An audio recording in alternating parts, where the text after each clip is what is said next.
The story takes place in a world where dungeons have appeared, and inside them dwell sinister creatures. It's been 20 years since they first emerged, and they're still a major threat to humanity. Facing the situation, a hero approaches the area's boss monster. In response, the giant creature's eye glows with an intense, angry red.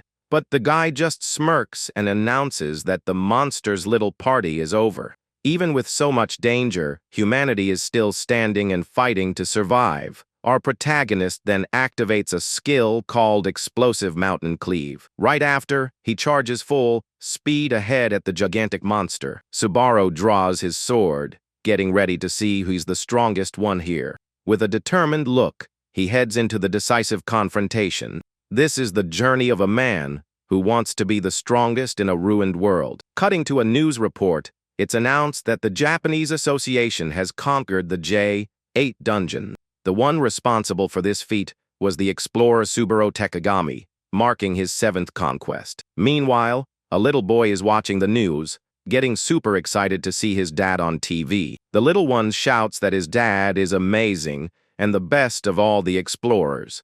Noboru doesn't get the word, so his dad explains the teppen means being at the very top of everything. With his eyes sparkling, the boy celebrates, yelling that his dad is #1. Totally hyped up, the little guy tells his dad he wants to be amazing just like him. From that moment on, the boy declares with absolute certainty that he's also going to reach the top. Subaru is proud and says Noboru can do it, because he's the son of 2 legends. On top of that, he makes a promise to the little boy, telling him they'll have a grand adventure together. The father smiles warmly at his son, sealing the promise between them. Young Noboru looks up at his father with a smile full of admiration and trust. It was a simple childhood promise, but the boy dreamed of being just like his dad. Our MC remembers that back then, he always had a lot of friends around. He was the type of leader who guided everyone in their games. This phase of his life peaked at 12 years old with the awakening of his abilities. In this world,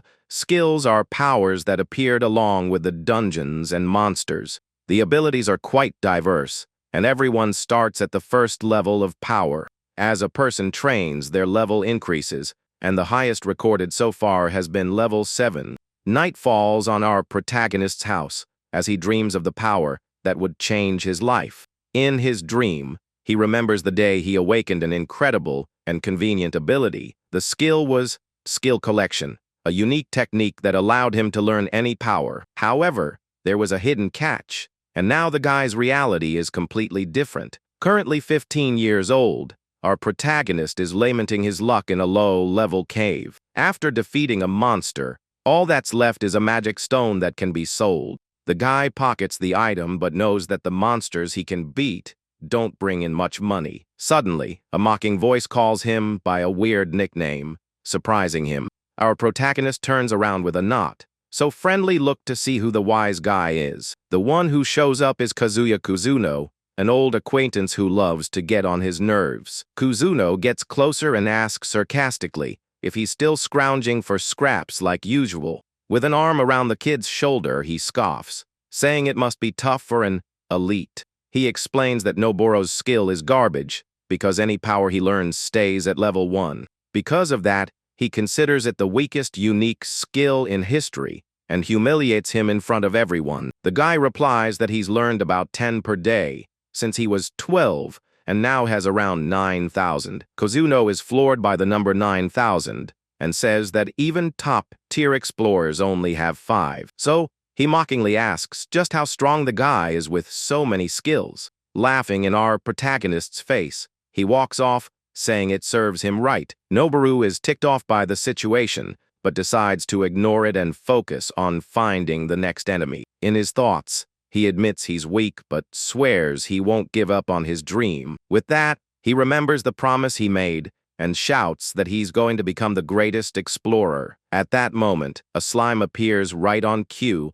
for him to test his determination. To reach his goal, the boy knows he needs to work hard and fight his way up, little by little. But suddenly, the monster multiplies, leaving our protagonist completely stunned. From there, the slimes jump on top of the guy, putting him in a tricky spot. Even taking a serious beating, The kid doesn't give up and keeps fighting with everything he's got. After getting knocked around a bit, he gets a notification that he's acquired new combat skills. Exhausted on the ground, the guy laments winning by such a slim margin and still being so far from the top. Another notification pops up, and he gets frustrated for only getting level 1 skills. Finally, he sees the magic stone on the ground and sighs, having to pick up the item. Our protagonist bends down to grab the magic stone the slime left behind, but to his surprise, the cave floor simply crumbles beneath his feet. He plummets into a trap and is confused about why one would even exist on the first floor. Suddenly, a scream echoes through the cave, and the guy is on high alert. Even knowing it's probably pointless, he runs toward the sound, because he can't just abandon someone. Getting closer, our protagonist peeks around a corner and is shocked by the scene. A giant bear appears, and he realizes the monster is from a much deeper floor. The guy wonders if he fell all the way to the 10th floor, and moves forward with extreme caution. Nearby, he finds an injured girl and asks if she's okay, but she says she's not. The girl explains that an ant monster ambushed her and injured her leg. Then the bear showed up, and she asks for a potion, but the boy says he doesn't have any. Surprised, she wonders what a kid is doing there, and tells him to run so he doesn't get involved. She tries to push him away, telling him to leave, but Noboru refuses to listen. He stands in front of her with a serious and determined expression. Even knowing he'll be defeated in an instant, he walks with the girl toward the danger. The girl says she'll fight alongside him, and he asks if she's sure she wants to do that. Our protagonist smiles and explains that he fell down here by accident, so there's no way back for him. He says that even if he abandoned her, he wouldn't be able to get out alone anyway. Faced with the situation, she agrees and promises she'll get him to the exit if they survive. Right after, the girl introduces herself as Shizuka Suzutani and holds out her hand. With a smile on his face, our protagonist also introduces himself as Noboru Takegami. From there, the two get ready for the fight, and the girl calls for him to move out. With weapons in hand, Shizuka announces she's going all out against the monster. At that moment, our protagonist remembers something important before the fight begins. He gets the girl's attention and asks for a moment to do something first. Placing his hand on her leg, the guy activates a healing spell to help her. The girl is completely shocked and wonders how he can use healing magic. He explains that the healing is weak, but it's enough to give them some peace of mind. His ability lets him learn any magic, but the effect is 1/10 of the normal power. Because of that, the most his healing can do is treat a light scratch.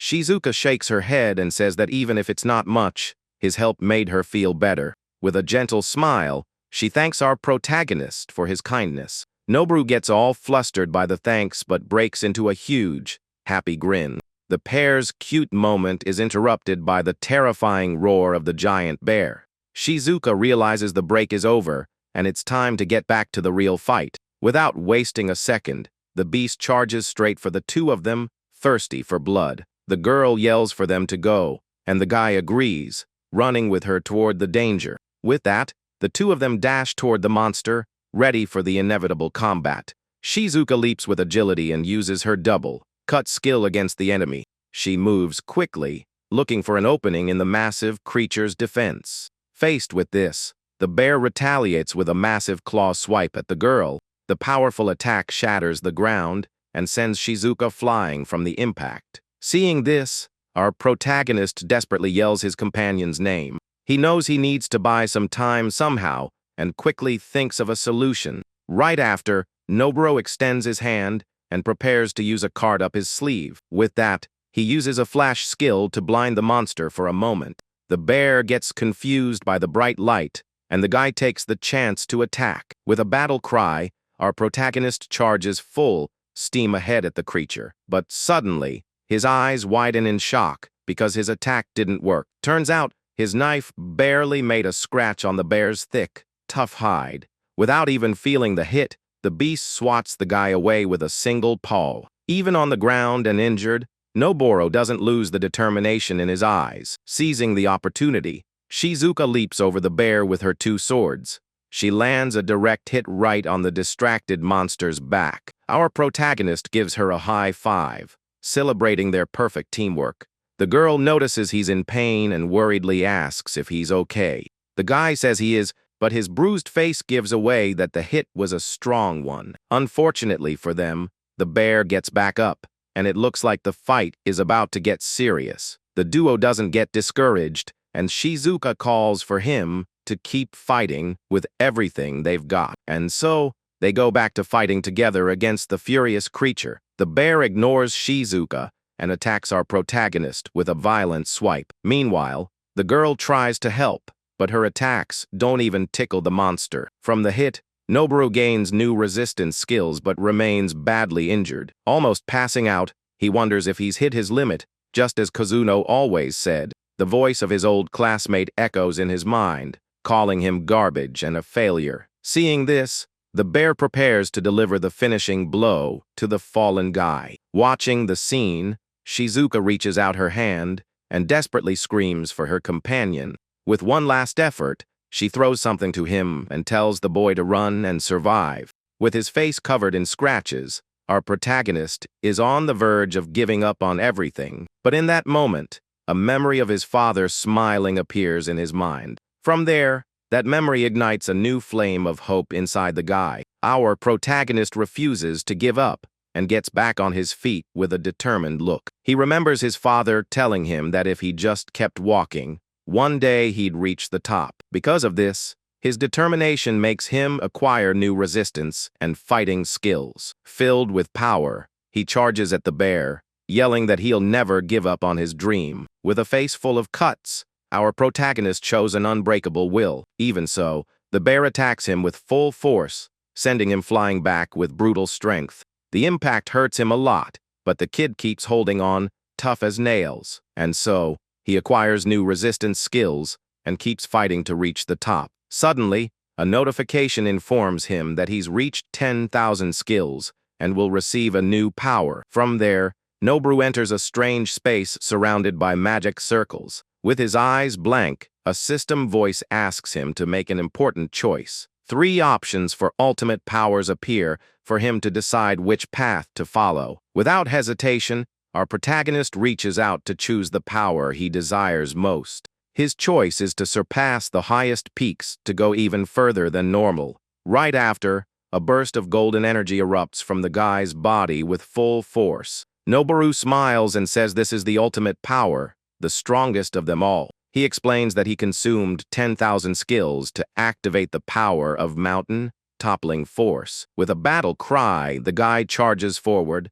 and lands a powerful punch on the monster's face. The new skill increases his strength by 100,000%, making him super powerful. With a smile on his face, he shouts that this is the true power of the top. Right after, the guy's punch hits the monster with a devastating impact. The force of the blow is so absurd that it simply shatters the cave floor. After using such a powerful skill, our protagonist is exhausted and out of breath. Even so, he smiles for having won, and Shizuka runs over to see if he's okay. With the floor destroyed, the duo can't hold on and plummets into an abyss. The girl gets close to him and is relieved to see that the guy is still breathing, but she stares at him with a worried and thoughtful expression about what just happened. Shizuka is shocked by the hole and says that destroying a dungeon should be impossible. With a curious look, she approaches our protagonist, who is unconscious. From there, she wonders who he really is to have such incredible power. Changing scenes, outside the dungeon, a crowd of people is running in a panic. A guard tries to calm the crowd, saying the trimmer has stopped and to evacuate. A mysterious guy wonders how a dungeon, which is another dimension, can shake. A woman next to him suspects that a very strong monster went berserk in there. The mysterious guy comments that he's never heard of something like this happening before. Amid the situation, Shizuka appears at the dungeon entrance, carrying our protagonist. The girl thinks she's finally made it out, but something seems really strange. With a confused expression, she wonders what the heck is going on out here. Cutting scenes, our protagonist slowly starts to wake up in a hospital room. With his eyes still half closed, the guy tries to figure out where he ended up. Right after, he jolts up in bed and shouts, asking where he is. Shizuka appears and asks how he's feeling, and if the potion healed his injuries. She explains that he started to glow and used an incredible skill to defeat the bear. Our protagonist is on his knees on the bed, totally shocked by the girl's revelation. Looking at his own hand, he wonders if he really has all that power. The girl notices he doesn't remember anything, and the guy apologizes for it. She says he doesn't need to apologize, and that she's the one who should be thanking him for saving her. The boy tries to remember, and says that he blinded the bear and ended up injuring his arm. With a smile on her face, the girl says that's enough for him to remember. With that, Shizuka gently holds our protagonist's hand and asks him to listen. The guy looks at her with attention and curiosity, wondering what she's going to say next. She explains that his incredible power saved them, but the one who really saved her was the normal Noboru. Our protagonist gets a sad look on his face, hearing the girl's kind words. He replies that it doesn't make sense because their mission was basically a suicide run.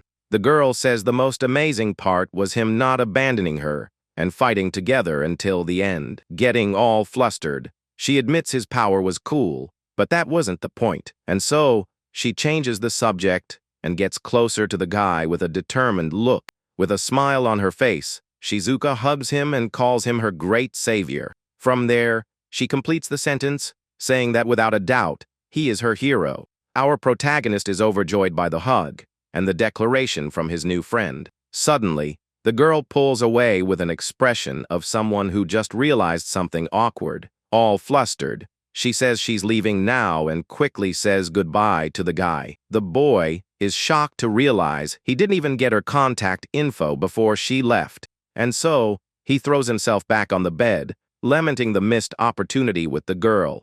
The girl's words made him so happy that he even forgot about his new skill. With a determined smile, he feels more motivated than ever to keep going. Looking at the memory of his father, he wonders if he's getting closer to being like him. From that point on, Shizuka's words continue to echo in his mind, filling him with confidence. Meanwhile, Kuzuno was outside the hospital room the whole time.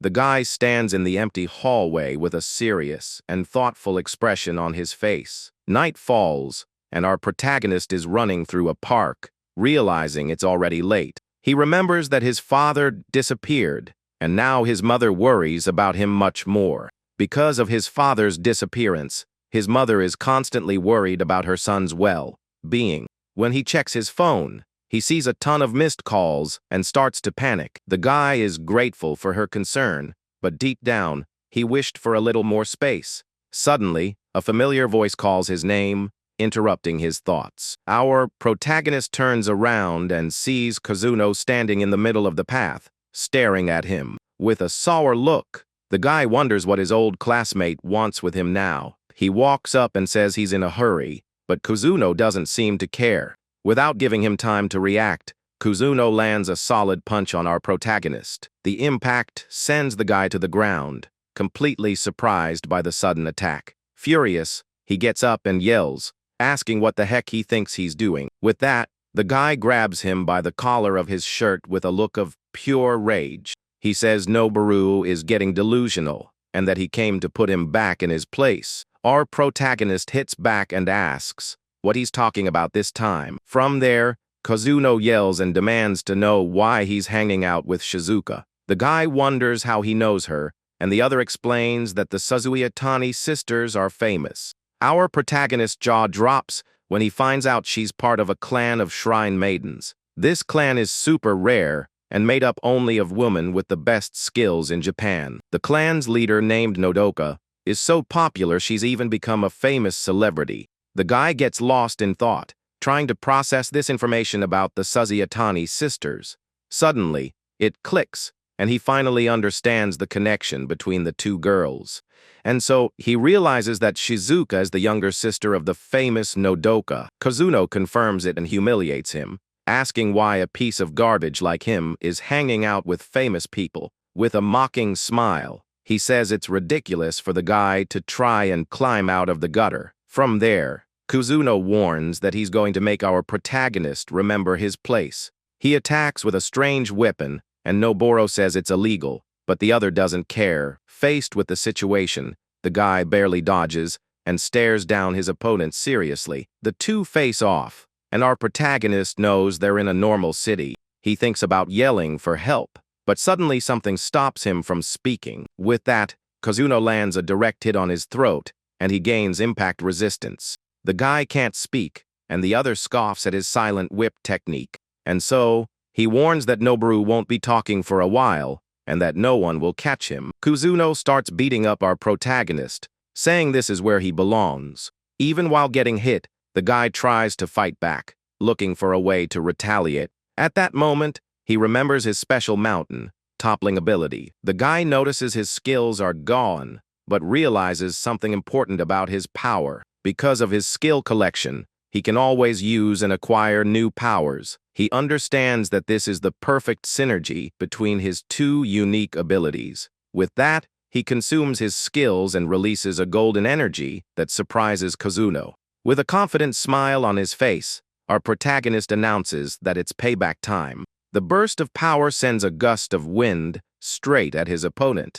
The ultimate skill makes power flow through his body with 80% strength. Kazuno can't believe it and calls the skill garbage as he charges at him with full force. But our protagonist stops the blow with one hand without breaking a sweat. With a victorious smile, the guy warns that that little trick won't work on him anymore. Right after, he readies his fist and announces that now it's his turn to attack. Kazuno's red eye widens in terror as he sees the guy's true strength. With a single punch, he sends his opponent flying with a direct hit. Our protagonist is even a little surprised by the result of his own attack. With just one punch, the guy completely knocks out his rival, who is left unconscious on the ground. He looks at his own hand and smiles, satisfied with his new and incredible ability. From then on, he says he's no longer afraid, and that he will surpass his rival to reach the top. The next day, our protagonist is walking through a crowd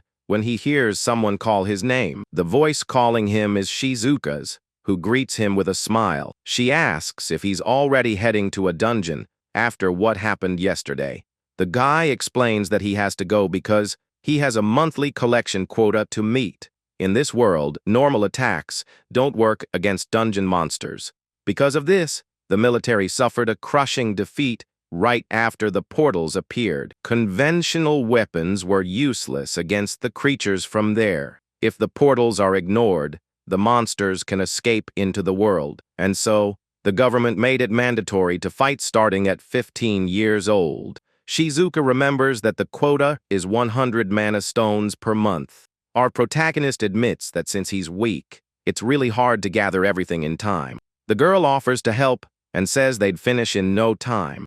She also wants to test a new skill and see the guy's power in action. Already inside the dungeon, Noboru says he wants to be strong like his father. Because of this, the girl gives our protagonist a flick on the forehead. She didn't like hearing the guy put himself down like that. Our protagonist gets all fired up by the bet and yells that he's not going to lose. The girl gives a small smile, finding his determination something they have in common. With a huge grin on his face, our protagonist feels closer to the girl. Inside the cave, the guy asks Shizuka to step back because he wants to test something. With that, he prepares to consume one of his skills to see what happens. The guy tries to activate his special technique, but nothing happens, leaving the girl confused.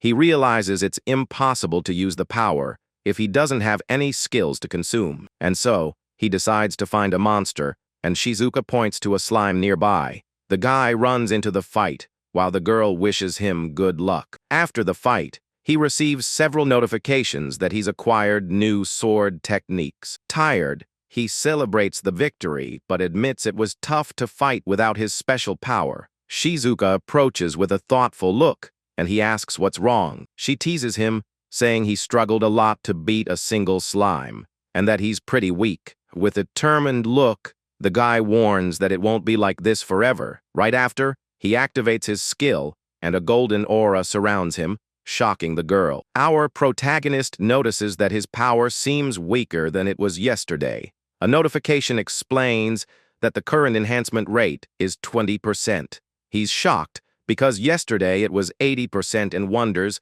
if the power changes with the skills. With that, the guy gets mad at himself for not reading the description properly. From there, his golden aura continues to shine as he thinks about the situation. Shizuka watches him with a curious look and a slight smile on her face. Our protagonist decides to investigate his new ability more deeply. He discovers that the power lasts for 1 minute and has no cooldown to use again, and so, the ideal strategy is to reactivate the skill just before the time runs out. The other discovery is that he can choose how many skills he wants to use for the power. With the quota met, he realizes how much easier it is with a combat skill. The guy thanks Shizuka for her help, and she says it was nothing. All excited, our protagonist agrees to head back to the city with her. On the way, Shizuka says he was essential for their victory in the dungeon. Our protagonist gets pensive at the word strong and his new goal. Since he was a kid, our protagonist's dream has been to become a hero. He feels that only by achieving that status will he finally be able to catch up to his father. With his new skill, everything has changed, and he reveals his big dream to Shizuka. The girl is a bit confused and asks if he wants to be a hero class explorer. She explains that not even her sister managed to get that title, and he asks if she's going to laugh at him. The girl gets mad and playfully grabs him, asking if he thinks she would do that. The guy explains that besides his parents, no one has ever taken his dreams seriously. With a big smile, Shizuka says she'll be the first to support him and will brag about it. From there, she calls him a future hero, and the two continue on their way. But their journey is interrupted by a giant and very angry ant. With that, he learns the indomitable skill and consumes 10 abilities to activate his power. A notification announces that his current power boost is 100%.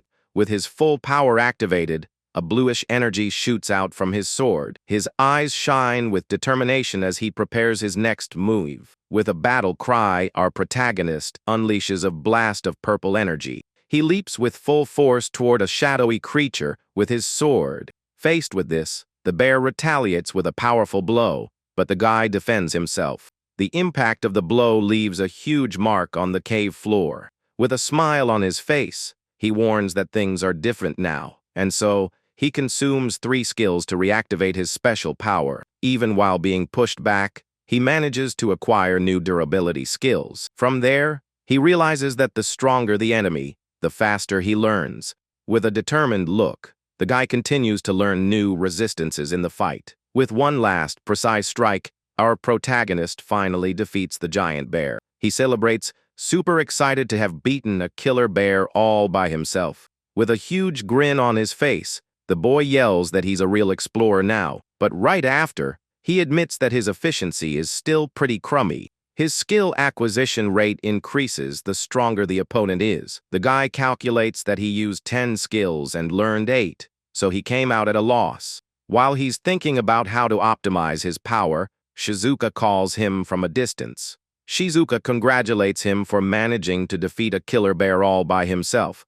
She laments that he caught up to her so quickly and wanted to play the big sister for a little longer. Our protagonist teases her, and the girl pinches him, embarrassed by his little joke.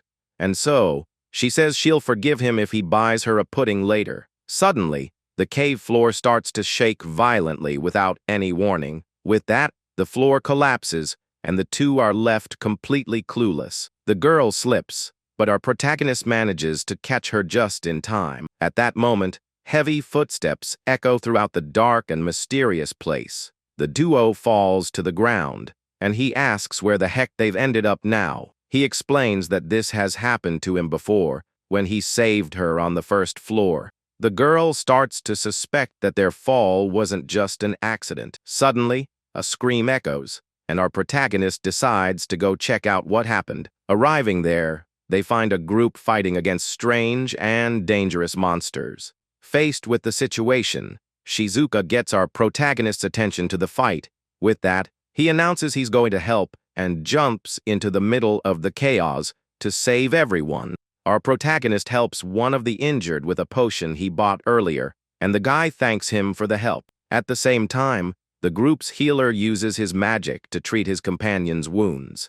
The guy seems very focused on his task of healing his friend on the ground. The healer says thanks, and the pink-haired girl promises to pay for the potion later, but our protagonist ignores her. He asks how Shizuka is doing, and she says they're fine and for him to save his skills. At that moment, the pink-haired girl screams that more monsters are coming their way.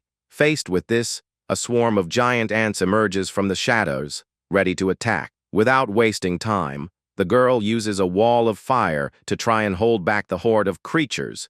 The flames hit the monsters head-on, but it seems it won't be enough to stop them. The group shouts that the barrier won't hold, and that they can't abandon their post no matter what. With a confident smile, Shizuka looks at the guy and says he can handle the situation. Our protagonist replies that, of course, he can and gets ready to fight. He decides not to hold back and consumes 10 skills to activate his power at maximum. A burst of golden power erupts from the guy's body, heading straight for the monsters. Right after, he uses his sword and unleashes a slash of blue energy that sweeps through everything. The guy's attack creates a whirlwind that destroys all the ants around him. Right after, our protagonist turns to the group and asks if they're okay. The pink-haired girl turns bright red and replies yes, completely charmed by him. Striking a hero pose, the guy tells them to step back and leave the rest to him. And so, he spins his sword and unleashes another blast of purple energy at the monsters. The group watches, impressed,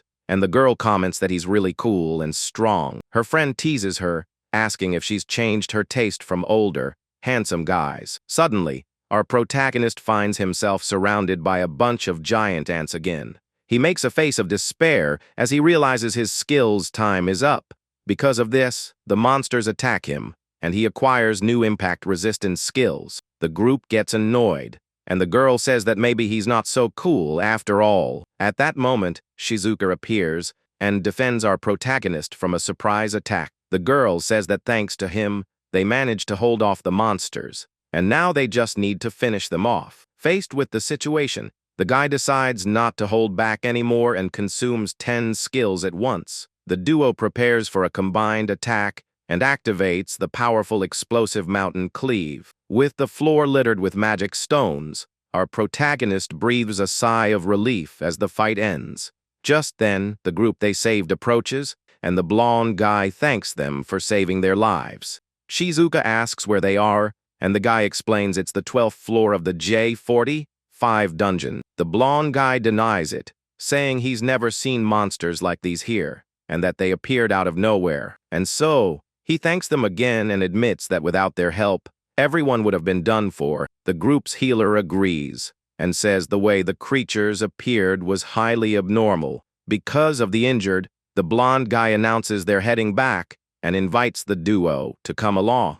Shizuka asks what the guy thinks, and he agrees since he needs to restock his items. With everything settled, the blonde guy shakes our protagonist's hand to seal their deal. From there, they all head to the exit together, but someone is watching them from the shadows. Cutting to the Explorers Association building on a sunny and peaceful day. Inside, they give a report of what happened, and the receptionist summarizes the whole situation. The woman thanks them for the report and says she'll log the case in the association's database. While they wait, the group gets super excited to find out the value of the magic stones they collected. The blonde guy asks if our protagonist is sure about splitting the profits, and he says it's a small price to pay for their lives.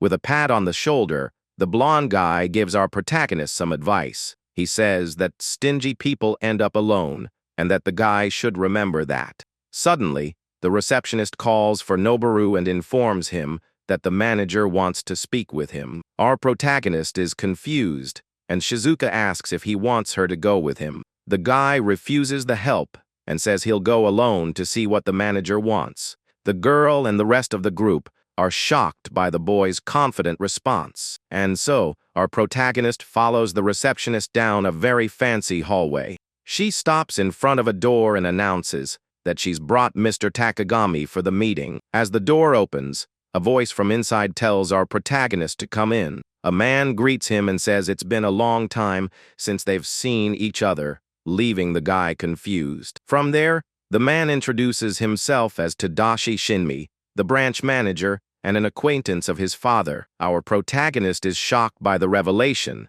and the manager confirms that he knew him. With a serious look, Tadashi says that what happened to his father was a great shame. In his thoughts, the guy remembers that his father was the strongest and disappeared in a dungeon. Right after, Tadashi changes the subject and says he now wants to talk about Noboru. Tadashi comments on the rumors about the guy's skill and how he survived an unknown monster. The manager explains that similar incidents are happening in other dungeons, and almost no one survives. With the stones the guy brought, they can use a secret detector to find the creature's origin.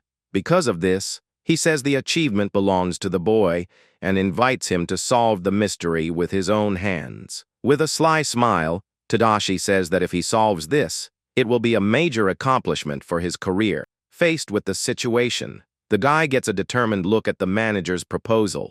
With a scary look, the manager pressures him to accept the mission for the sake of his dream. Changing scenes, Shizuka is waiting for him outside, calmly eating a snack. Soon after, our protagonist appears, coming down the stairs with a very thoughtful look on his face. With a smile, the girl welcomes him back and asks what the manager wanted with him. From there, our protagonist explains the whole situation to his new teammate. She asks what he's going to do, and the guy says he's going to accept the job he was offered. Our protagonist is completely surprised by the girl's question about his old dream. The girl asks why he's so shocked and reminds him that he told her himself. Even so, he seems to have more to say and starts talking with a serious face. The guy remembers finding a bag on the dungeon floor during a mission. At that time, he wondered if the item was a memento from someone who didn't survive the attack. With a sad look, our protagonist decided he needed to at least return it to them. He says he thought that if he worked hard, people wouldn't have to go through this anymore. Faced with the situation, Shizuka watches him in silence with a gentle smile on her face. Suddenly, the girl pushes him against the wall, surprising the guy with her action. With a big grin, she says it was nothing, and that she was just happy he was being himself. From there, the girl affectionately ruffles his hair,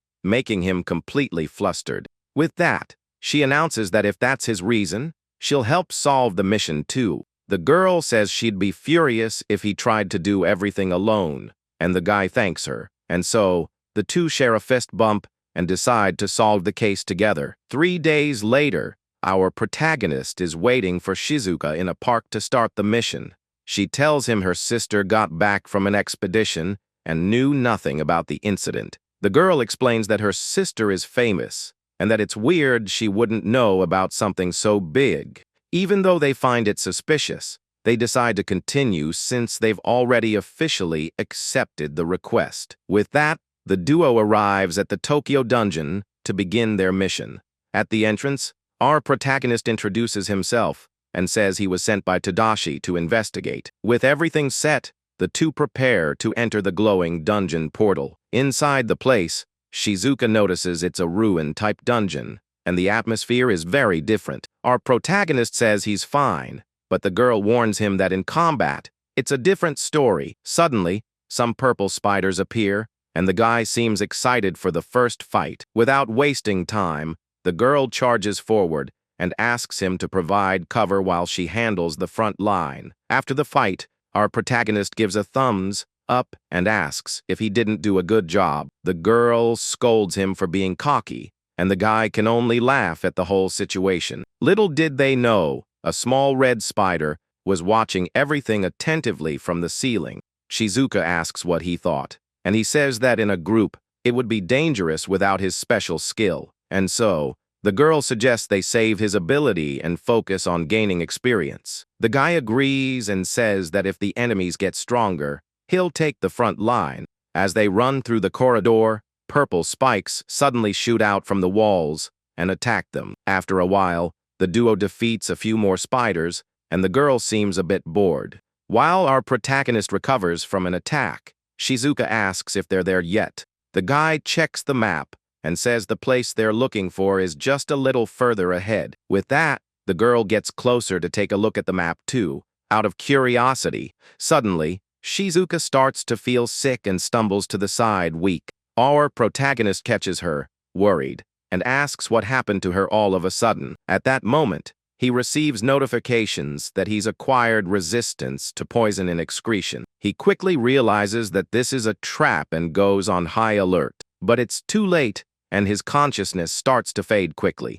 With his vision blurry, he sees his companion passed out on the floor and panics. He struggles to stay awake, but his body won't obey, and he falls to the ground. His vision darkens, and he sees Shizuka unconscious before blacking out completely. The last thing he sees before passing out is total darkness taking over the place. With the duo unconscious, a mysterious hooded figure emerges from the shadows. The mysterious man says his plan worked, and that the guy didn't awaken his power. He boasts about being cautious and, with a wave of his hand, gives an order to something. The hooded man orders his servants to capture the duo and take them to the storage room. From there, giant ants appear and carry our protagonist and Shizuka to an unknown location. In his thoughts, the villain says that a certain man made him go through a lot of bad things in the past. With a wicked smile, he reveals that he'll use the boy to get revenge on his own father. Cutting scenes, our protagonist slowly wakes up in a dark and completely unknown room. With his vision still blurry, the guy wonders confusedly where the heck he ended up this time. Suddenly, his eyes widen in pure shock as he realizes the situation he's in. He screams when he sees he's tied to a chair, and a mysterious voice greets him. Our protagonist demands to know who he is, and tells him to release him from these restraints immediately. The mysterious man says he won't release him, and that it took a lot of work to capture him. Faced with the situation, the guy realizes that the poison from before wasn't a dungeon trap. With a smile on his face, the mysterious man confirms that the boy's suspicion is correct. Our protagonist asks what he wants, and the villain tells him he should calm down a bit. The man explains that telling him his goal would be a great way to get his revenge. Our protagonist is completely confused and wonders what kind of revenge this is. Our protagonist asks what he did to the guy, but the villain ignores him and says he has a question. From there, he asks if the guy knows the true origin of the dungeons and skills from 50 years ago. The man explains that to this day, no one knows if they are a natural phenomenon or the work of a higher being. And so, he reveals that even without understanding the mechanism, they learn to use a fraction of their potential. Our protagonist is shocked and realizes the villain is talking about using the dungeon monsters. The mysterious man confirms his suspicion, says those creatures are completely under their control. With that, the guy gets angry and yells, asking why they send the monsters to attack explorers. The villain reveals that their goal is to create super monsters by feeding them humans with rare skills. This way, the evolution that would normally take a long time happens quickly, and the creatures become stronger than usual. He explains that monsters don't reproduce, but they found a way around it with a possessed one. With a wicked smile, the man boasts about having created an infinite production of enhanced monsters. The villain laughs like a madman and calls them living weapons that multiply and get stronger by eating people. With a look full of ambition, he shouts that with this power, world domination is within their reach. But soon after, he calms down and admits that they aren't at that stage of total power yet. From there, the man turns to our protagonist and says that's exactly why he's here. The villain reveals that because he has a unique skill, the guy is the perfect food for his monsters. With that, he turns and orders them to take our protagonist to the Queen's chamber. But with a smile on his face, the boy says he's heard enough of that story. Right after, he tries to consume 3 skills to activate his mountain, toppling power. From there, the guy prepares to fight, but nothing happens, and the creature remains still. He's shocked and wonders why his special ability didn't activate this time. The mysterious man explains that he used a special drug that completely seals skills. And so, he warns that today, not even as a last resort, will the guy be able to use his powers. Our protagonist panics and tries to force the activation, but his body won't obey. The villain finds the scene pathetic and snaps his fingers, for the monster to finally move forward.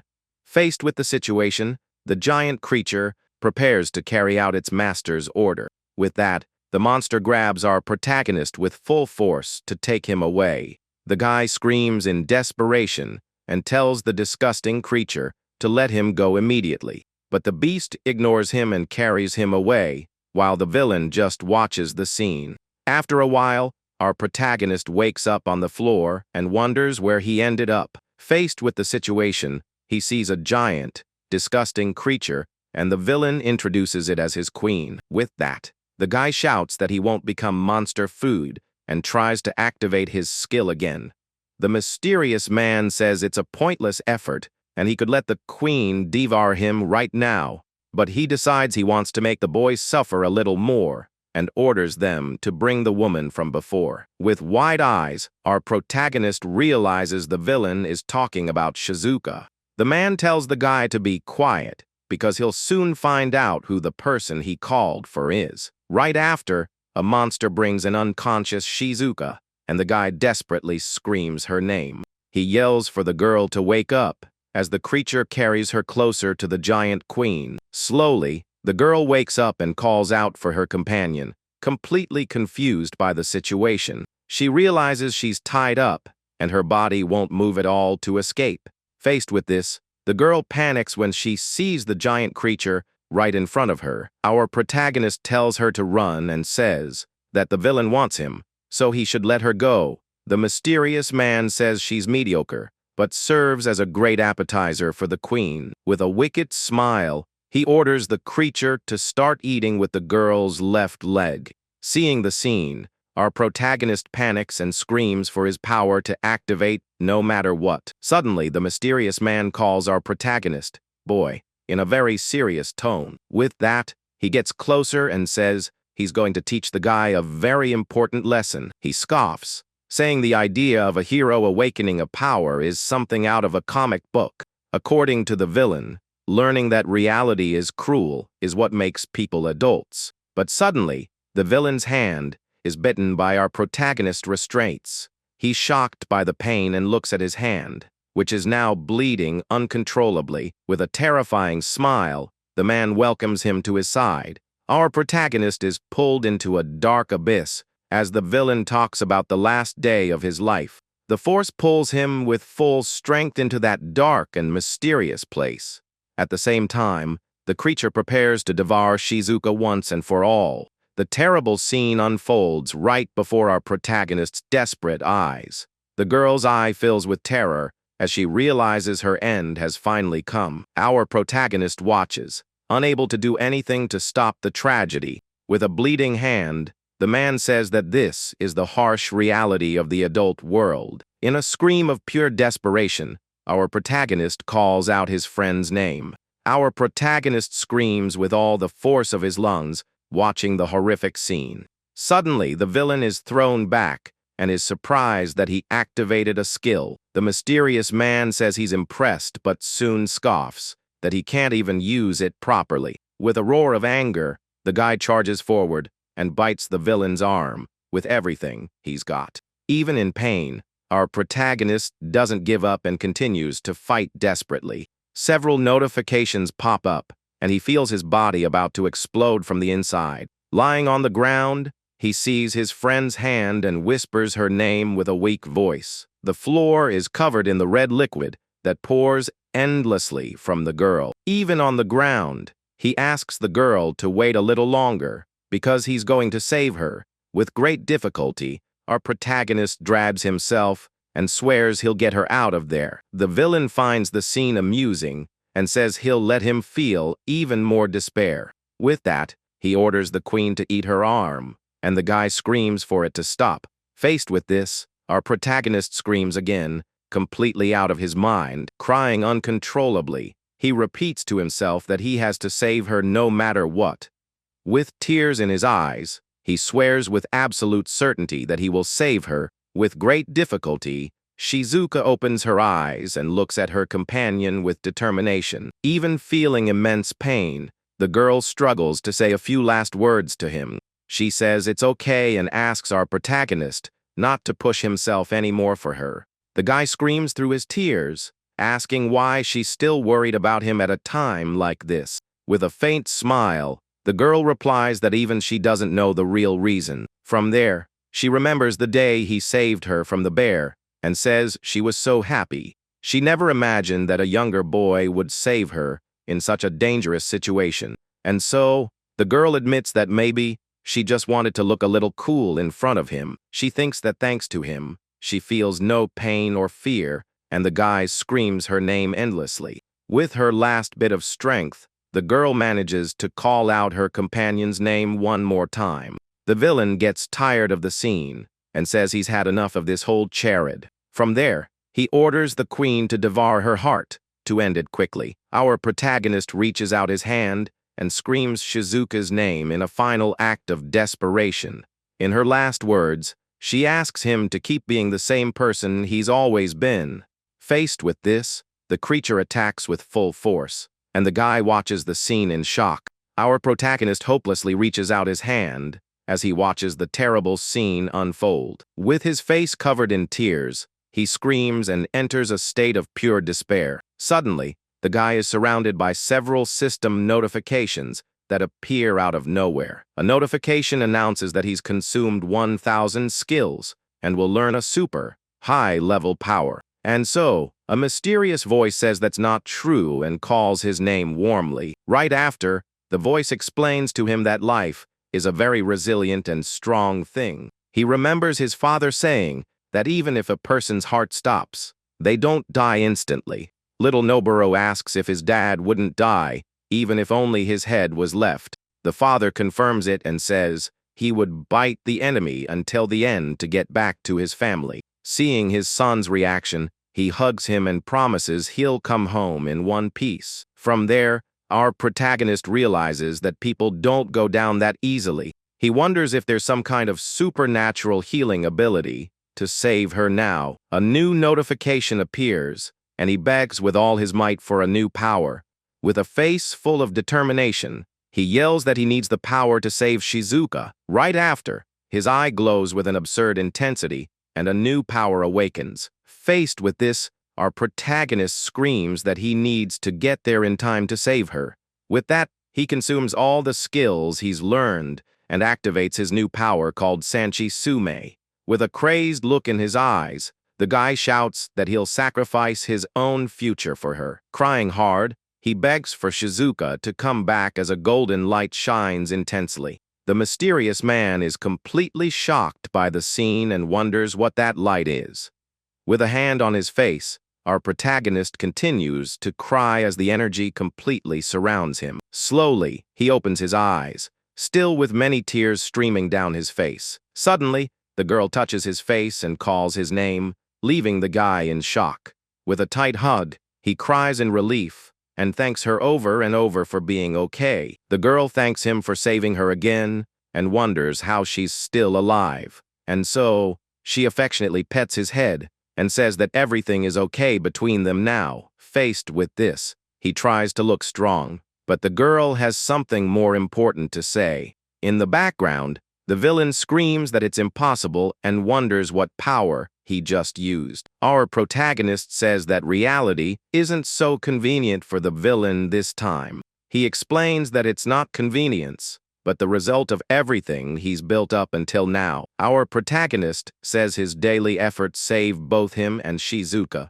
and that the villain would never understand. With a determined look, he yells that this is the top that only the strongest can reach. Right after, he decides to consume 100 skills to activate his mountain, toppling power. With absurd speed, the guy charges full force at his opponent, and so, he lands a powerful punch that shatters the villain's queen in an instant. The creature explodes into 1,000 pieces, and the mysterious man can't believe what he's seeing. With a cold look, our protagonist wipes his face and asks if he's ready to fight. From there, he gets ready for the fight and warns that now it's their turn to settle the score. The blonde guy, Lucius, then asks if Noboru is going to fight seriously with a real sword and says he prefers something more refined. However, he tells our boy to relax because his sword would never hurt him, since Lucius's blade would never even be able to touch him. Our hero is shocked by the guy's arrogance,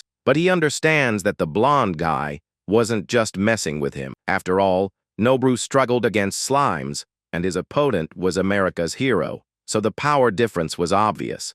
Clenching his fist tightly, he gets ready, and even at a disadvantage, our boy gets into a fighting stance and says he's coming. Their coach sees the scene and seems to notice something different. He recognizes the combat stance our protagonist has taken.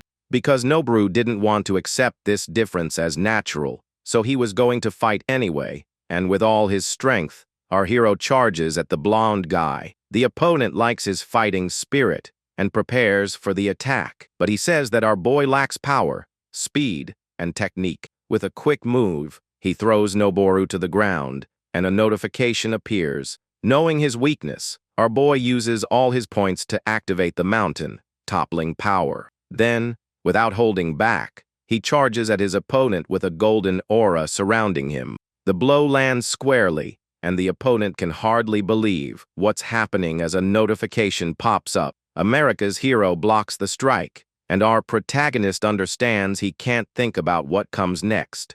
If he doesn't give it his all right now, he'll never reach the top, and several error notifications appear. The opponent notices that our hero seems like a different person compared to a moment ago. Seeing the exchange of blows, the blonde guy finally understands that this is Noboru's true power. Despite this, the exchange continues, and their blades are locked for a moment. But the American hero decides to play dirty and uses an ice skill to freeze everything around them. Our boy gets caught in the attack, and a notification informs him that his skill has been neutralized. And even with all this effort, the blonde guy comments that Noboru still hasn't managed to catch up to him. He admits that our hero forced him to use a skill, but Noboru replies that the fight isn't over yet. This unexpected response leaves America's hero speechless, because our protagonist thinks that as long as he doesn't give up and keeps moving, his challenge won't be over yet, and he faces his opponent with determination. The neutralization notification appears, but the blonde guy doesn't waste time and immediately advances with a kick. While our boy's body is frozen, he thinks that his path to the top is still a long way off. But out of nowhere, Shizuka shows up and smacks him on the head, calling him an idiot. She scolds both of them for being reckless and tells Noboru to deactivate the skill right away. The blonde guy then tells him to relax because he's seen enough, and our boy seems confused. Someone then asks the coach about what just happened. He explains that despite the rough start, our protagonist's fighting ability was impressive, and if he could maintain that state, he would be a very strong person to be reckoned with. The coach finishes by saying the kid did well, and that he can rest easy now. Our hero then hears someone asking who he is, and with a smile on his face, he gets ready to answer, saying with all his pride that he is a challenger. The blonde guy gets the reference and comments that the apple doesn't fall far from the tree, leaving Shizuka completely confused, not understanding a thing. The blonde guy then ignores the girl and calls for Noboru. He says the fight before was awesome and wants to know more about the skill our boy used. Meanwhile, a green-haired girl tends to our hero's injuries, who looks a bit embarrassed. So our protagonist starts to explain everything to the blonde guy.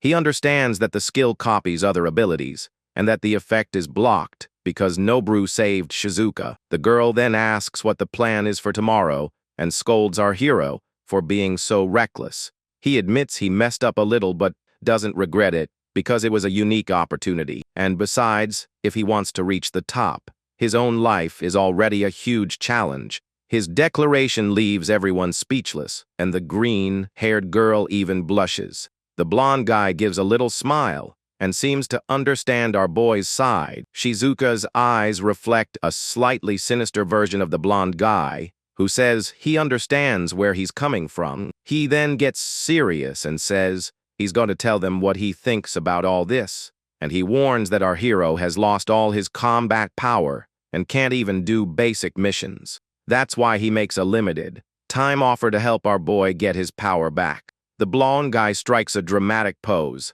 leaving our protagonist shocked by the proposal. Our hero's jaw drops at the thought of joining the hero's group, and the blonde guy says he should feel honored. At that moment, Shizuka calls for Noboru while holding the American hero's arm. She scolds him, saying he shouldn't force the boy, but the blonde guy denies everything. Meanwhile, Noboru tells the green-haired girl that he has the most important thing for an adventurer. Shizuka then asks what that thing might be, and the blonde guy explains that it's the will to keep moving forward and a heart that doesn't fear challenges, because he knows our boy will reach the top, and for now, he just wants to guide him. Shizuka is surprised by his words and looks at him in a different way. She even comments that she didn't know the American hero could make a face like that, but he quickly goes back to being a charmer and asks her out, which she immediately refuses. So, without wasting any more time, the blonde guy decides to take our protagonist to the dungeon right now. He simply drags the boy along and leaves, leaving the two girls behind. The green-haired girl is a little sad that she can't go with them, and Shizuka takes the chance to tease her friend, who gets all flustered. Alone, the girl then wishes our protagonist good luck on his journey, and with a confident smile, our boy Noboru is ready for whatever comes his way. Already inside the dungeon, the blonde guy asks if the place is good for training, and our hero agrees. Then, the American hero explains that the plan is to teach our boy how to fight without relying on skills. Noboru is confused and asks if skills aren't a prerequisite for fighting monsters. The blonde guy agrees but says that to master skills, you need raw strength behind them. Our boy scratches his head, not getting it, and the blonde guy realizes it's hard to explain with words. But luckily, a monster appears right on time for a demonstration, so he uses an ice skill on his sword and tells our hero to pay close attention. With a swift attack, he uses his swordsmanship to finish off the monster in an instant. And with a confident look, he states that this is the swordsmanship of a true hero.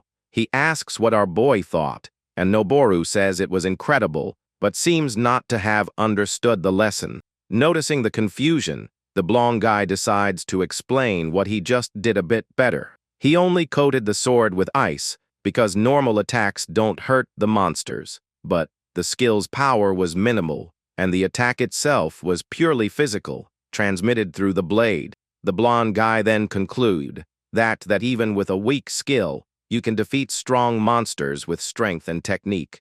The blonde guy says this is the perfect way for Noboru to fight, since he has many options but little physical strength. Our boy then realizes he was completely wrong about needing high-level skills to fight, because he understands it's not just about strong skills, but about getting stronger to reach the top. But suddenly, a giant goblin appears right in front of them, catching both by surprise. The American hero then says the next training partner has arrived and tells our boy to try his luck. With all his determination, our protagonist charges forward, sword in hand, at the monster.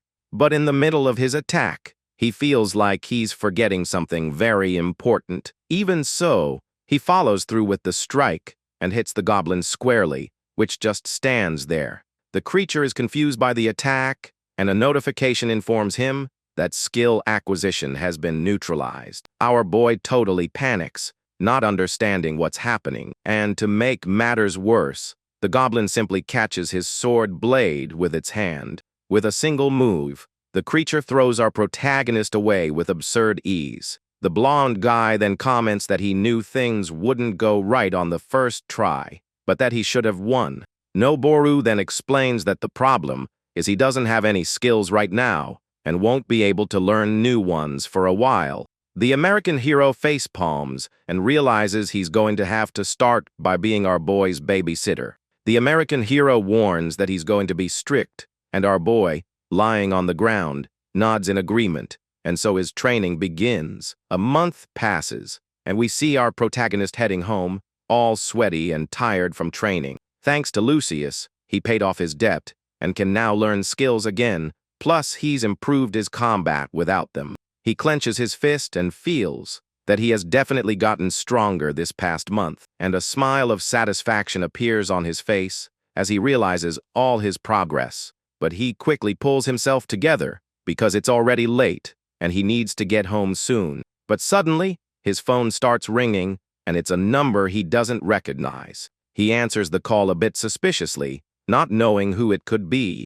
The person on the other end introduces themselves as a member of the Shrine Maidens group and is looking for Noboru Takegami. The person then asks if he knows where Shizuka and Nodoka are, which makes our hero worry. Our boy asks if something happened to them.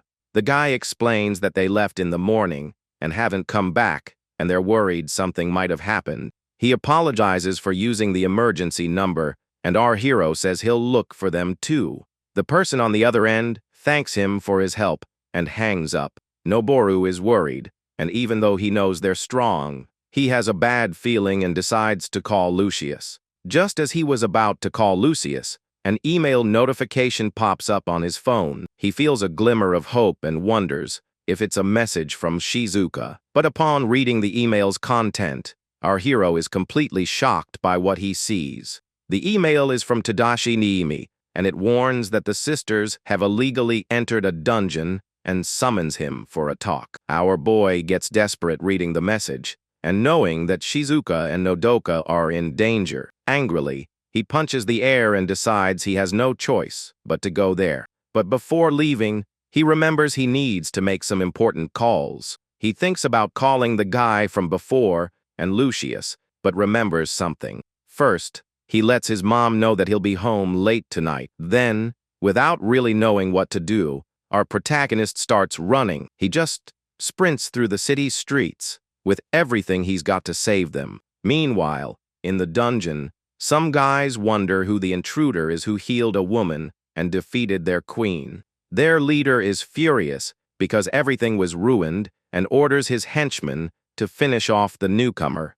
One of the girls is injured and says she can't move, but a monster tells her to leave it to him. Then, a giant spider with a purple aura prepares for battle. One of Shizuka's companions faces off against the giant monster, and with all his strength, he charges forward to crush the creature. The attack seems to destroy the smaller monsters around it, leaving one of the hooded guys completely shocked by the scene. The guy then sits down next to Shizuka and says he's going to finish this.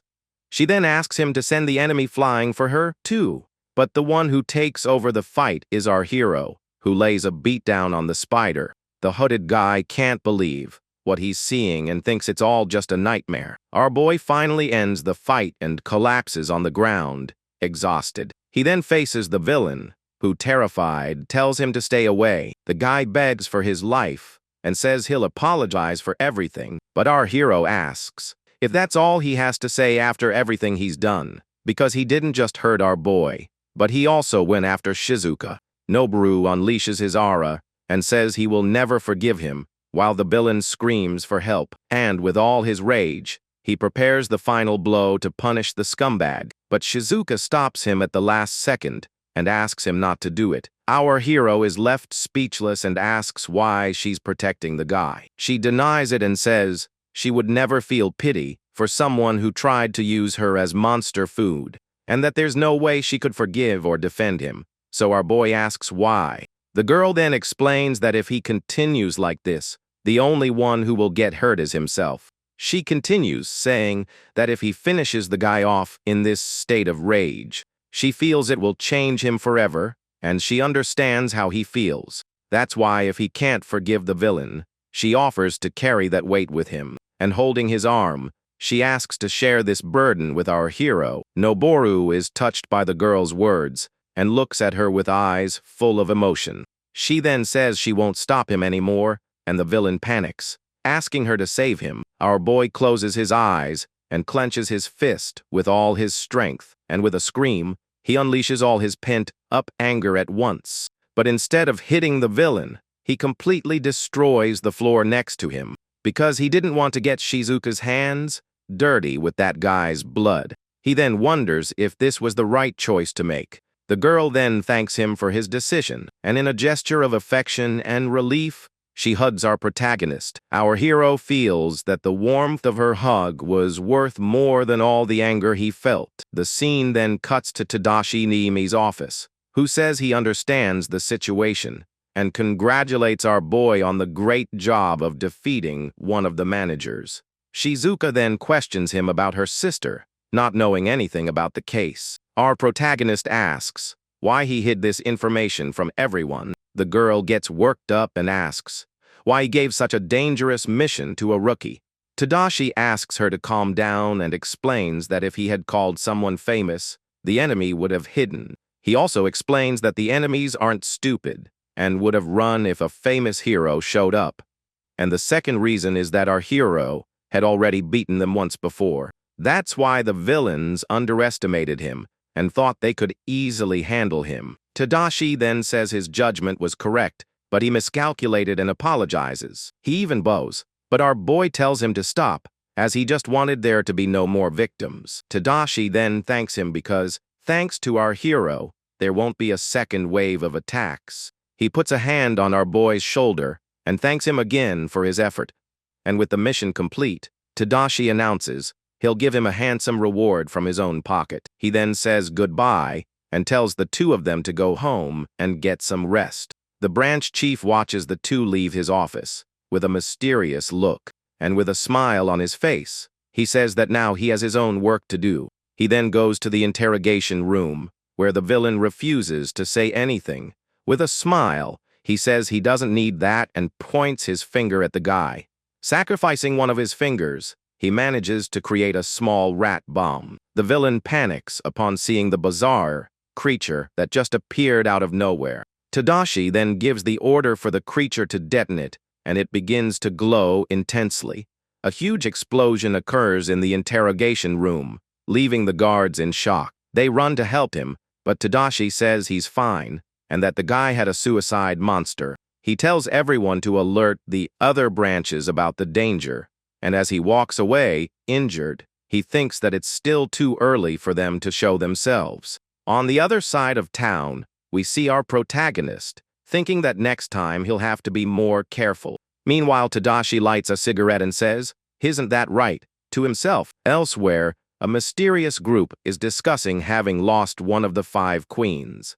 One of them says that the explorer they marked as bait was responsible for the queen's defeat, but their leader gets annoyed with the way he said it and slams the table and questions if the queen created by him, an elite, was really that weak. The other guy tries to explain, but the leader cuts him off, saying the fact is that she lost. He then asks which explorer was responsible for his queen's defeat, and is surprised to learn that it was only 2 people, and not a large group. One of them was Shizuka's younger sister, whom Atlas had his eye on. The leader gets angry for them marking someone important's sister as bait, but finds out that the real bait was a boy named Takegami Noboru with a unique but useless skill, and he deduces that if the useless boy defeated the queen, it's because he has finally awakened his power. The other guy says he honestly doesn't want to get involved in this, but that he needs Merope's cooperation. With Maya's help,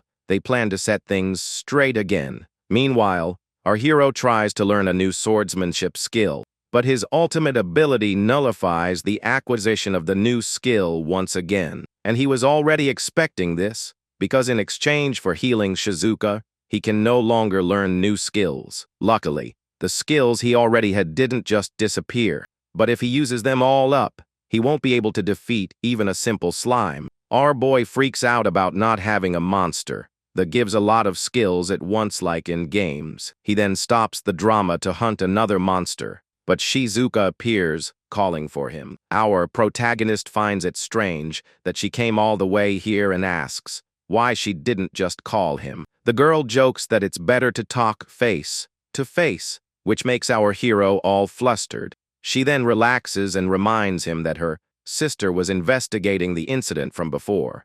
He asks if she found anything, and the girl says yes, and that her sister wants to talk to him. Our boy is surprised with his mouth full and asks where this meeting would be. She explains that her sister wants to talk at the clan house, and he's shocked by the invitation. After she explains there's a reception area, he finally agrees to go right now, and so, the two head towards a building that seems to be the so-called clan house. A short time later, they arrive in front of the imposing clan house of the girls. Noboru is amazed by the place and finds out that some girls live there. But out of nowhere, a black-haired woman appears and asks if he wants to live there too. She introduces herself as Sujigaya Nodoka and warns that the girls' fortress isn't so sweet. The woman then hugs Shizuka and jokes, asking if she finally brought her boyfriend home. The girl gets all embarrassed and denies it on the spot, but her sister continues teasing. Nodoka formally introduces herself, and our hero stammers his name, all red with embarrassment. She then says they have a lot to talk about, and takes him to another room. Shizuka notices that our protagonist acts differently around her sister. Our boy denies everything and says it's because she's famous, and he even bought her photo book. Nodoka feels flattered, and even offers to sign his photo book for him later. Our hero freaks out with happiness and thanks her profusely for the unique opportunity. They arrive at the room, and Nodoka informs him that someone is waiting for him inside. Our protagonist is confused and wonders who could be waiting for him. He then enters the room saying, "Excuse me," and is surprised by what he sees, because the American hero, Lucius Silverheart, was there, surrounded by a few girls, and he seems to be taking pictures and signing autographs for his fans. With his blonde hair and blue eyes, he certainly drew attention. The girls are enchanted by him, and one of them even asks to take a picture. The American hero strikes a heartthrob pose and agrees to the photo on the spot. The girls get so excited that they end up dragging our protagonist along. Nodoka then asks what exactly they were doing there. Lucius says he was just giving a little attention to his fans, but Nodoka scolds him, saying there's a time and place for everything. Our hero then realizes that the guy in front of him is the new hero, Lucius Silverheart, who earned the title of hero 2 years ago by stopping a major fire in America. Shizuka scolds her sister for not telling her anything, and she says it was a surprise. Nodoka then introduces Lucius as a hero, class explorer from America. Our boy is in shock and awkwardly introduces himself along with Shizuka. The older sister then thanks our hero from the bottom of her heart for risking his life to save Shizuka. Nodoka says she will never forget what he did, and that's why she did everything she could, too. Shizuka gets all excited, thinking her sister finally asked her out on a date, and even asks if Nodoka and Lucius are a thing. The sister denies it on the spot and says that Lucius is just a colleague she respects.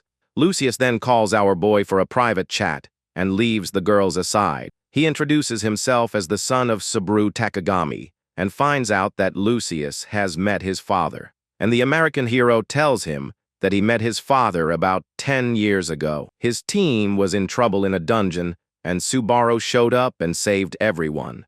Lucius then says he admired his father so much that he even learned Japanese and trained to be a hero, and somehow he ended up being named the second hero, class explorer in America. Our boy gets excited and remembers that he stopped the fires in North Carolina with his magic. Lucius says he was desperate at the time and is glad no one got hurt. He takes a sip of his drink and thinks about how amazing it is to be admired by someone.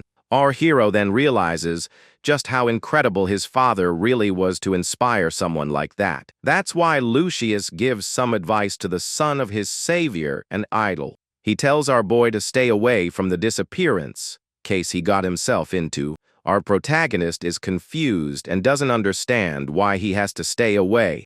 Lucius then asks if he wasn't planning on using the case to become a recognized hero. Shizuka is surprised by the revelation, and our boy tries to deny everything.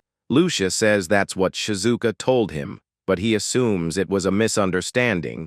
Lucius then explains that incidents, like the one they went through, also happened in America and the United Kingdom. He reveals that humans are controlling monsters, and the case is close to being solved for good. And if our boy gets actively involved, it could be the big step for him to become a hero. Our protagonist is surprised and admits He had no idea how big the case was. Now he starts to consider the possibility of becoming a real hero. However, Lucius bursts his bubble and says in no uncertain terms that he can't do that, since even though he survived and defeated an enemy leader, our boy is still weak. In fact, he thinks our hero survived more out of luck than skill, and he warns that next time, the enemy will come better prepared and might even hunt down the sole survivor. That's why his advice is for our hero to lay low until the case is resolved. Our boy then hangs his head and seems to agree with the harsh reality. He admits that Lucius is right, as he can barely use his own skill properly. But Shizuka doesn't like the conversation at all and says the hero isn't seeing things clearly. With a confident smile, she challenges Lucius, who is confused by her attitude, and says it's arrogant to decide everything without even checking the situation for himself. That's why she suggests that our hero fight. Lucy is right there to test his strength. Her reason is quite simple. She doesn't like seeing Noboru being looked down on like that. Holding his hand, she reminds him that he has saved her time and time again. And no matter how incredible Lucy is, it's wrong for our hero to have that defeated look on his face. Because to her, he is the greatest hero of all, and she asks him not to forget that. Our hero is touched by Shizuka's words and feels a fire ignite within him. The warmth of her hand on his fills him with determination and courage. With his eyes shining, he remembers that this is exactly the top he so desperately wants to reach. He then turns to Lucius, ready for whatever comes. Nodoka observes the scene, and our boy decides to fight no matter what. And he asks Lucius for a sparring match to see how far he's come as a hero. The American hero notices our protagonist's determined gaze and is surprised. Seeing his courage, he accepts the challenge to see what our boy is capable of now. Then he unleashes an absurd ice aura, creating a mountain of power, to show in practice just how high the top our hero dreams of reaching really is. Arriving at the office, our hero is announced, and the branch chief tells him to enter. Saying, "Excuse me," he opens the door to the so-called Tadashi's office, but he barges in yelling, and a woman tries to hold him back without any success.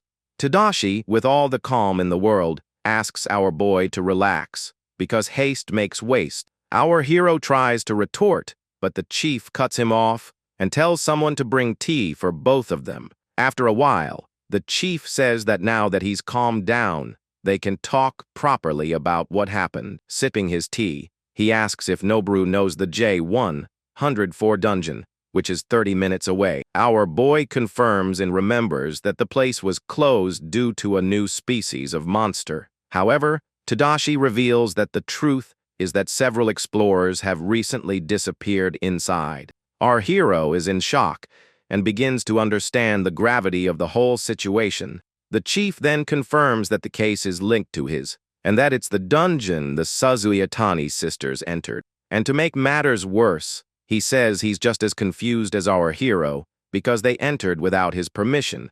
A sinister image appears as he explains that Nodoka lied to the guards about having authorization. Since she's famous, the guards thought it was a special case, like our heroes with Shizuka. Our boy can hardly believe what he's hearing and is completely stunned by the story. Tadashi continues, saying the incident came to light later and that the blame is clearly theirs. He then bows, apologizing, and our hero asks why they would do something so crazy. Tadashi says they'll only know when they ask them, and questions what Noboru intends to do. With all his determination, our protagonist shouts that he will find them and bring them back. Tadashi smiles and says he knew he would say that, and gives official permission for the infiltration. Already inside the dungeon, our hero wonders what the next step is, so he starts shouting to see if anyone answers. He calls out Shizuka's name but gets no response. That's why he decides to go deeper in the hope of finding them soon. As he runs, he wonders if Shizuka will scold him again for being reckless, or if she'll just be relieved that he came to the rescue. But he doesn't care about that and keeps moving forward until he notices something strange, because there are no monsters around, and out of nowhere, a red blur attacks him with full force. Our boy barely dodges and is confused by the surprise attack. Because the person who attacked him was none other than Nodoka, but her eyes are red, and she seems to be out of her mind. Our protagonist doesn't understand why Shizuka's sister is here attacking him. With no time to think, he tries to defend himself from her powerful blow. He yells that he's a friend of Shizuka's in the hope of making her stop. And upon hearing his name, Nodoka seems to finally recognize him. He yells for her to wait and says he's a friend of Shizuka's. Upon hearing his name, Nodoka seems to finally recognize him for a moment. A notification appears, and our hero gains a slash-resistance skill. But it's no use, as she keeps attacking, and he knows something is wrong. With her red eyes, she prepares another strike with a dark aura. Our boy gets desperate, because he knows at this rate he won't survive. That's why he consumes 5 skills to use a shield, breaking ability. Then, a golden energy explodes from our protagonist's body. Nodoka is caught completely off guard by the unexpected counterattack, and a gigantic explosion occurs, destroying everything around them. The blow sends her flying, and a skill acquisition notification appears. Our hero looks at his injured hand and says he had no other choice. He then approaches her, lying on the ground, and asks if she's okay. Relieved, he's thankful that she seems to have returned to normal, but the girl gets up again with the same evil aura as before. He realizes she's not okay and is at a loss for what to do, because if he attacks with more force, he could end up seriously hurting her. But just playing defense won't work for long either. Nodoka then charges at him with full force once more, and in desperation, our hero wonders what he should do now. At the last second, Nodoka's attack is stopped by a block of ice. The ice spreads, and a voice says he arrived just in time for the party, and the one who appears to save the day is the American hero, Lucius, with his sword. Our hero asks why he's here, and Lucius says he came because of the email. The blonde guy wants an explanation, but our boy says she just attacked him out of nowhere. Lucius understands he won't be able to talk his way out of this, and gets ready to fight. So, without wasting time, he charges at Nodoka with his ice swordsmanship. He says the scene is pathetic, because he knows this isn't her true strength. The hero traps her in mid-air and asks if she still has her own will, or if she's sleeping. The two then exchange blows, and their power auras clash with full force. Lucius says they can communicate just by looking at each other, without needing words. He touches her with his blade, and asks the girl to tell him what happened. Nodoka's red eyes stare at the American hero in silence, and after a moment, the blonde guy seems to finally understand the whole situation. He realizes she wouldn't want to be seen in this deplorable state. That's why Lucius decides he will stop her using all his strength. He announces that the dance is over and tells our hero to stay back for safety. The hero then activates a level 3 auxiliary skill on his sword and unleashes a level 6 freezing overload magic with all his power. He asks her to receive the silver embrace and find eternal peace there. Lucia's ice magic hits squarely and completely freezes Nodoka's body. In a few seconds, the ice takes over her entire body with no chance of escape, and so, the girl is trapped inside a giant and sturdy ice crystal. The technique's name was Eternal Silver, a super powerful freezing spell. Lucius then says he'll save the awakening kiss for later and wishes her a good night. And with Nodoka finally at peace, the American hero concludes his mission for now.